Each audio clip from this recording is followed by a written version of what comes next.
Alhamdulillah kita masih diberi kekuatan iman serta kesehatan sehingga kita bisa bersilaturahmi di masjid apa namanya Pak? Al-Falah. Oh, Al-Falah. Namanya bagus ini.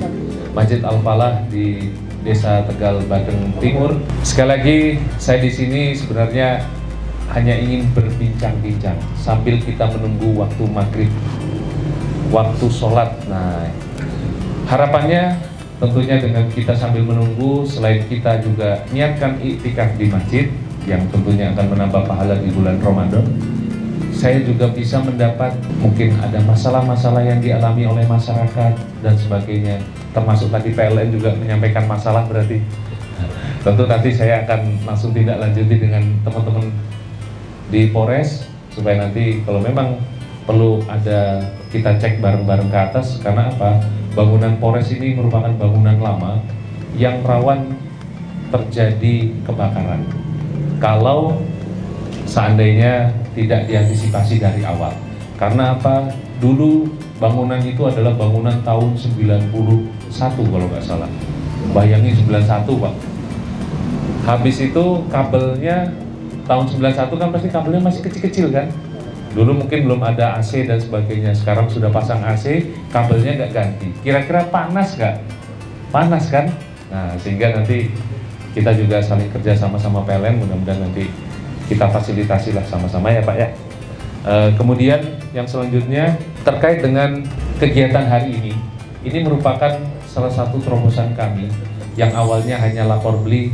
Saya pikir, ini pasti masyarakat akan banyak berkumpul di masjid untuk persiapan menunggu waktu sholat maghrib atau waktu berbukanya. Tentunya saya nggak usah repot-repot lagi ngumpulin masyarakat, karena pasti banyak yang datang. Jadi saya bilang sama Pak Kapolsek dan Babin, akhirnya ternyata ramai juga di sini. Sehingga kita bisa sinkronkan kegiatan kita. Mungkin ada kegiatan dari masjid yang bisa seragam dengan kegiatan dari Polres Jemberana. Selanjutnya saya mau mendengar juga, mungkin ada permasalahan yang mau disampaikan oleh bapak-bapak terkait dengan kepolisian maupun kinerjanya dan permasalahan-permasalahan Kamtibmas yang mungkin belum terpecah selama ini. Saya ucapkan terima kasih pada saat pelaksanaan Nyepi kemarin bisa berjalan dengan aman, lancar, dan tidak ada kendala suatu apapun. Ya alhamdulillah semuanya kita sama-sama menyambut raya, saling bertoleransi.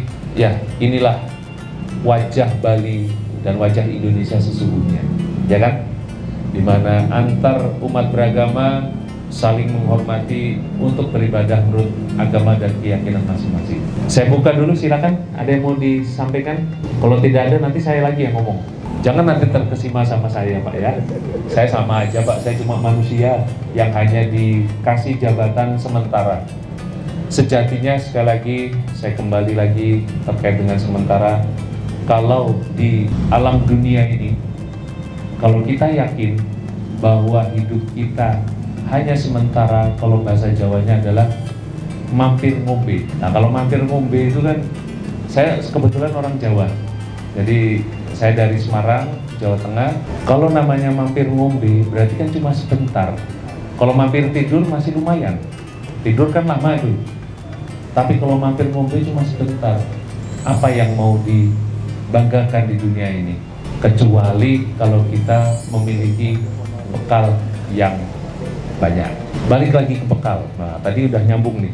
Bapak-bapak tahu nanti di tanggal 10 atau 11 begitu pemerintah menyatakan 1 Syawalnya atau awal Idul Fitri tanggal berapa, itu pasti sebelumnya masyarakat akan berbondong-bondong mudik. Kita punya budaya yang namanya mudik. Gak tahu kalau di Tegal Badeng ini banyak yang mudik atau tidak? Banyak juga Pak. Nah, ada juga yang ada. Ya, ada yang asli di sini, ada yang juga akan kembali atau mengunjungi sanak saudaranya di Jawa.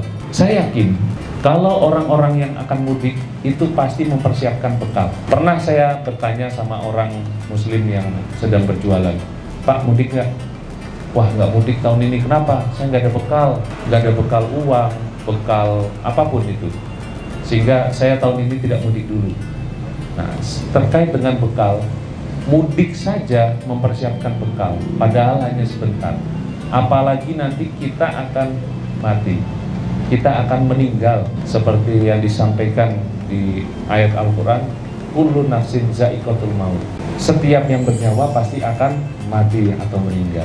Selanjutnya terkait dengan pesan-pesan Kamtibmas, yaitu masih banyaknya kejadian-kejadian tindak pidana, khususnya yaitu curanmor.